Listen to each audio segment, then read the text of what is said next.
tá pobl na Gaeilge anseo bailithe le chéile go leor daoine óga, go leor daoine éasta, daoine a sahan cearn den chathair agus níos faide géin agus daoine tháinig a spáilí clé go fiúla bheith anseo aniu. Agus tá an seo le chur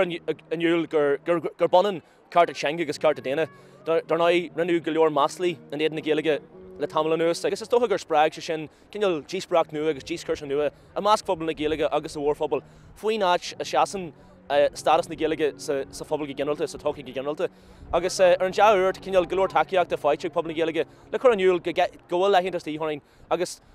ag teachta sin go reachtaíocht títhórainn leis an leithiontas sin a chur a gluch. Mar is áildíh it's an Tionól an seo rin hansaí a másla ar phobal na Gaeilge coppla seadanna chuin, agus bhí phobal na Gaeilge inta tóga bhí sin, go háir daoine yoga, agus a maithe sin dorbar cinneal factas nádartha orgánach an a rúdaine gurí dúchlanna chuirh na nonsaithe sin, agus a más na moltaí a rinneú na fan slógadh seo an lániu. Ag an am céan ar dar náide tá an ardalach go bhfuil na caintsanna trasfartí go ré, agus go deabann ró lárlach ag rialtas na bradní agus rialtas na hairann na caintsanna sin, agus tá duine gurí cinú mar phobal go bhfuil cés na Gaeilge a lárnach ar chlár na crunnithe agus a lárnaíoní is na caintsanna sin a gotainna. Cearta teanga! Cearta teanga!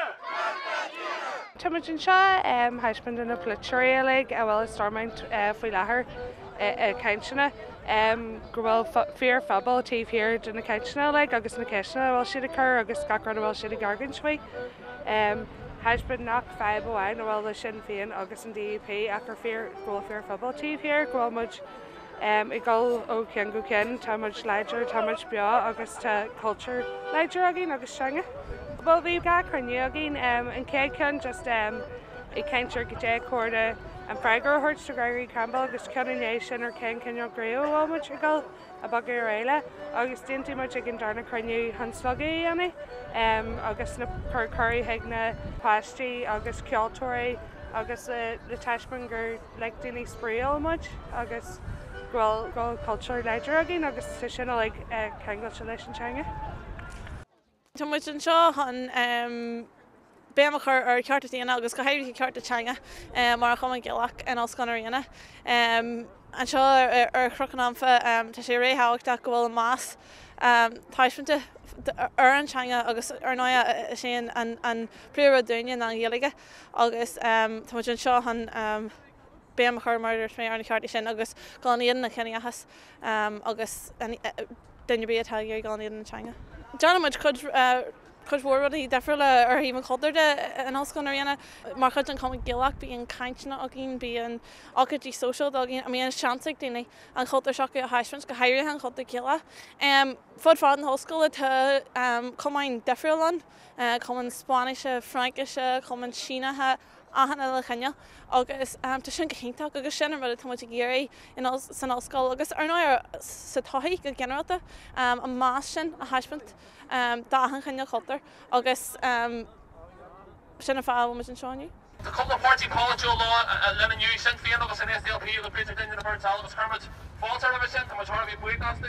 conforms the firmit core no nuta tagiata on 14 kun na kugoliata agus ó an 40 glas agus rí tamíon tá buig as an tagiacht sin agus tá mar dúirt mé tá tedlí atong in na tagiacht sin eile ga 40 agus leníimiid lin leis an stalker agus an abgochat go dtí go monimuid ar gearta má. Ní mar cóthirla gur réimiid an lá seo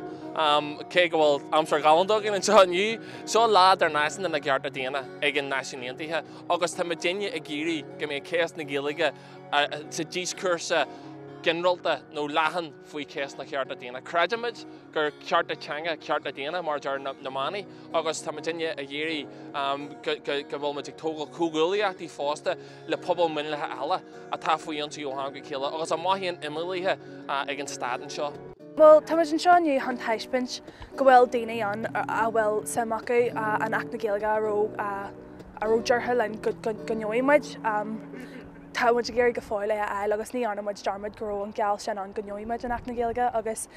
lá cearta daana internationalta tá mar sin héilmuid grú sé forsteach an actar seo anna inniu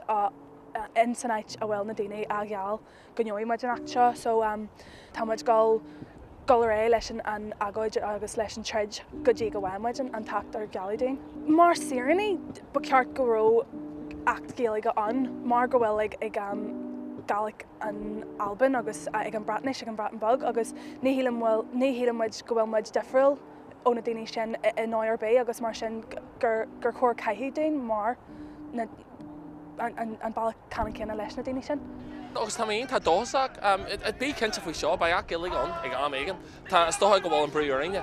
mar fphobal cinú go darling té níos luúthe na máil, but ag an am céanna cehis tá na caiint an seo go ré, níl méid dócha go darú sé mar chudsta íon cuairte le tíad an Tionól anseo, tá sin tá teagar tá party a bhain nó gáfartí beidir ar an chlár ar bhain suilear le go siad omlan dúan an éan. Mar sin betín tá teagar leis an dóhil an cuacht rinsin sin, ag an am céanna tá na caiint an seo go ré, beidir mar chudsta package cimtíach nó córéteach atá an go bhfuil an gilig an amás, tá mutíní gurí cinú go bhfuil an gilig an más na pléite sin. Agus ní anam is dearmid fásta gur híní rialtas na Bratin suas tá commitment acu a léach gilig a ratú an seo thuí. Agus tá sí thar am dífa commitmentí sin a choláú.